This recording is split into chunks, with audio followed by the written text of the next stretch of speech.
نحمدہ ونصلی علی رسولہ الکریم۔ اعوذ باللہ من الشیطان الرجیم، بسم اللہ الرحمن الرحیم۔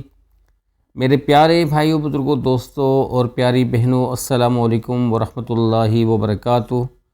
سدا خوش رہیں اور ہمیشہ پھولوں کی طرح مسکراتے رہیں اور ہر قسم کے دکھ درد تکالیف سے دور رہیں، آمین ثم آمین۔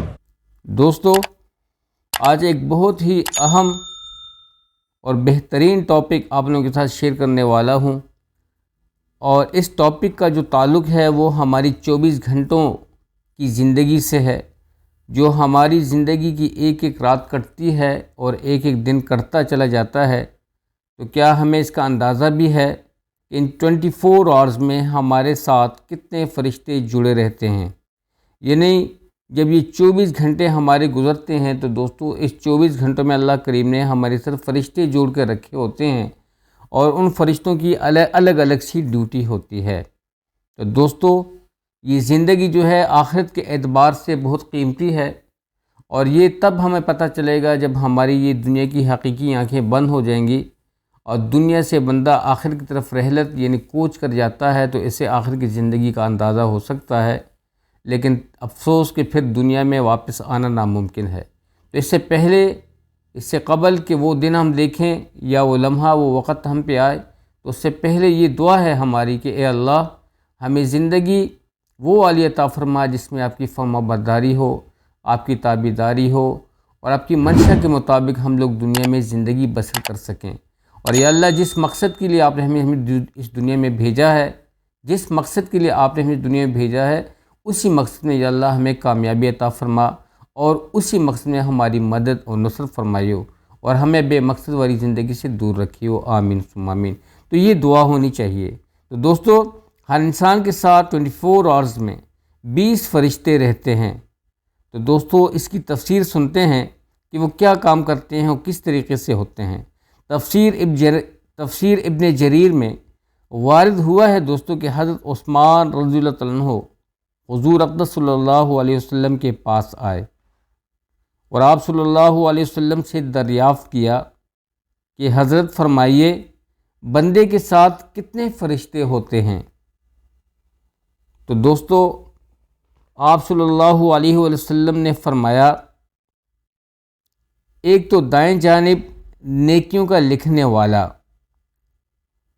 جو بائیں جانب والے پر امیر ہے، جب تک کوئی نیکی کرتا ہے وہ ایک کے بجائے 10 لکھتا ہے،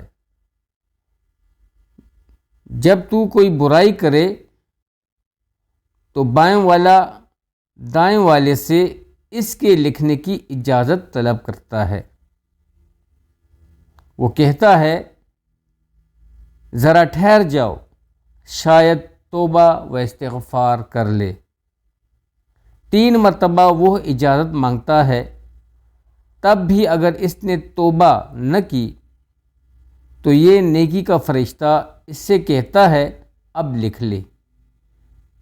اللہ ہمیں اس سے چھٹائے، یہ تو بڑا برا ساتھی ہے، اسے خدا کا لحاظ نہیں، یہ اس سے نہیں شرماتا۔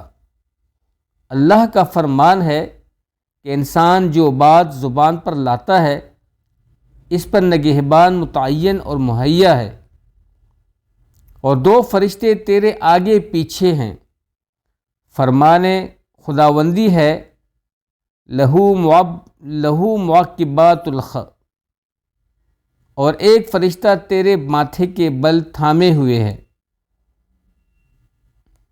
جب تو اللہ کے لیے تواضع اور فروتنی کرتا ہے، وہ تجھے بلند درجہ عطا کر دیتا ہے، اور جب تو اللہ کے سامنے سرکشی اور تکبر کرتا ہے، وہ تجھے پست اور عاجز کر دیتا ہے۔ اور 2 فرشتے تیرے ہونٹوں پر ہیں، جو درود تو مجھ پر پڑھتا ہے اس کی وہ حفاظت کرتے ہیں۔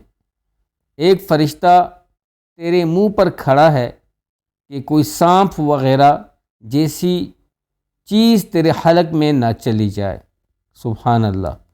اور 2 فرشتے تیری آنکھوں پر ہیں۔ یہ 10 فرشتے ہر بنی آدم کے ساتھ ہیں، پھر دن کے الگ ہیں اور رات کے الگ ہیں، یوں ہر شخص کے ساتھ 20 فرشتے من جانب اللہ موکل ہیں۔ تفسیر ابن کثیر جلد نمبر 30 صفحہ نمبر 32 میں اس کا باقاعدہ ذکر ہے۔ تو دوستو، اس سے ہمیں یہ پتہ چلتا ہے رسول اللہ صلی اللہ علیہ وسلم کی اس بات مبارک سے کہ ہمیں احتیاط برتنی چاہیے، اور یہ جب انسان خطا کرتا ہے تو یہ ملائکے آواز دیتے ہیں اس کو کہ خدا کا خوف کرو اور اپنے رب سے حیا کرو اور ایسا مت کرو۔ جب دوستو پھر بھی یہ وسطی اسی طرح کر دیتا ہے، وہ خطا کر دیتا ہے، تو یہ نگہبان فرشتے خفا ہو جاتے ہیں، اور پھر اس کا جو امیر ہوتا ہے اگلے فرشتے کو کہتا ہے کہ اس بدبخت کا یہ گناہ لکھ لے، ہم تو اسی آس میں تھے کہ شاید یہ باز آ جائے۔ تو دوستو، ہماری ہر آن ہر گھڑی ہماری زندگی کا ایک ایک لمحہ ریکارڈ ہو رہا ہے، بہت بڑے بڑے کیمرے لگے ہوئے ہیں دوستو۔ تو دوستو، اللہ سبحانہ تعالیٰ سے دعا ہے کہ اللہ روز محشر کے دن جب ہم آپ کی طرف آویں اور آپ سے ملاقات کریں تو یا اللہ شرمندہ نہ ہوں، شرمندگی والی زندگی سے ہمیں محفوظ رکھنا۔ اے اللہ، ہم نے تو دنیا میں تیری نافرمانی والی زندگی بسر کی، لیکن یا اللہ ہم نہیں چاہتے کہ تجھ سے ایسے وقت میں یا ایسے طریق سے ملیں کہ آپ ناراض ہوں۔ یا اللہ ہمارے گناہ کا لاج رکھیے، ہمارے گناہوں کو معاف کر دیجئے، ہم توبہ کرتے ہیں۔ اور دوستو، موت سے قبل توبہ ہو جانی چاہیے، استغفار پڑھ لینی چاہیے، اور نیکیوں پر ایماندار و کامیاب لوگ وہ لوگ ہیں جو سرمونٹنگ کرنے والے ہیں۔ سرمونٹنگ مین جو کہ نیکی میں سبقت لے جانے والے ہیں۔ تو دوستو، خود بھی یہ شوق پیدا کریں، اپنے بچوں میں بھی یہ شوق پیدا کروائیں، اپنے گھر والوں کو بھی دوستو اسی فکر میں لے ڈوبیں اور ان کی فکر کریں اور ان کو اس چیز کی ترغیب دیں، ان کے لیے فکر مند ہوں، اپنے لیے بھی، اپنے اہل و عیال کے لیے بھی، اور آپ کو جو سب سے بڑا سرمایہ ہے جو آپ کی اولاد ہے ان کے لیے بھی۔ تو دوستو، یہ ہم پہ یہ ذمہ داری ہے کہ ہم اپنی زندگی بھی مینیج کریں، اپنے گھر والوں کی زندگی بھی مینیج کریں، اور ہمارے ساتھ جتنے بھی جڑے رشتے ہیں ان کی زندگی بھی مینیج کریں۔ تو اس طریقے سے انشاءاللہ العزیز ایک تو ہماری سوسائٹی بھی ڈیولپ ہوگی، جس مقصد کے اللہ پاک نے سوسائٹی کو، اس دنیا کو مزین کیا ہوا تھا، یہ دنیا بھی اس طریقے سے اپڈیٹ ہو جائے گی، اور اسی طریقے سے ہماری زندگی بھی بن جائے گی۔ تو دوستو، اللہ سبحانہ تعالیٰ سے دعا ہے کہ اللہ ہماری خطاؤں کو معاف فرما، اور ہم سب کو عذاب قبر سے محفوظ فرما، جہنم کی آگ سے محفوظ فرما، اور یا اللہ روز محشر ہمارا پردہ رکھیو، رسول اللہ صلی اللہ علیہ وسلم کے سامنے رسوائی سے بچائیو، 18,000 مخلوقات کے سامنے اس دن شرمندگی سے بچائیو۔ اے اللہ، تو مالک یوم الدین ہے، قیامت کے دن کے اکیلا مالک ہے، ہر چیز پر قدرت رکھنے والا ہے، تو ہی یا اللہ ہر چیز پر قدرت رکھنے، تو ہی ہمارا حق اور سچ مالک ہے، تیرے سوا ہمارا نہ کوئی تھا، نہ ہے، نہ ہوگا، لہٰذا یا اللہ ہماری مدد نصرت فرما۔ یا اللہ ہمارا دل چاہے یا نہ چاہے ہمیں دین پر استقامت نصیب فرما، ہمیں ان اس برائی سے بچا جو برائیت دوست یا اللہ تیری ناراضگی کا سبب بنتی ہے۔ آمین ثم آمین۔ اللہ سبحانہ تعالیٰ آج کی اس مختصر ویڈیو کی مبارک محفل کے طفیل ہمارے گناہوں خطاؤں کو معاف کرے، ہمارے بچوں کی اور ہماری زندگی بامقصد بنائے، اور ہمیں ہدایت والی زندگی سے روشناس کرے، عذاب قبر سے محفوظ رکھے، جہنم کی آگ سے محفوظ رکھے، اور جن فردوس میں اعلیٰ مقام نصیب فرمائے، اور سب سے بڑی خوشی اللہ پاک اپنا دیدار، اپنی خوشی، اپنی رضا نصیب فرمائے روزہ قیامت۔ آمین ثم آمین۔ دوستو، اب تک اتنا ہی، اب کی ڈھیر ساری دعاؤں میں اجازت چاہوں گا۔ السلام علیکم ورحمۃ اللہ وبرکاتہ۔ جیت رہیں، آباد رہیں۔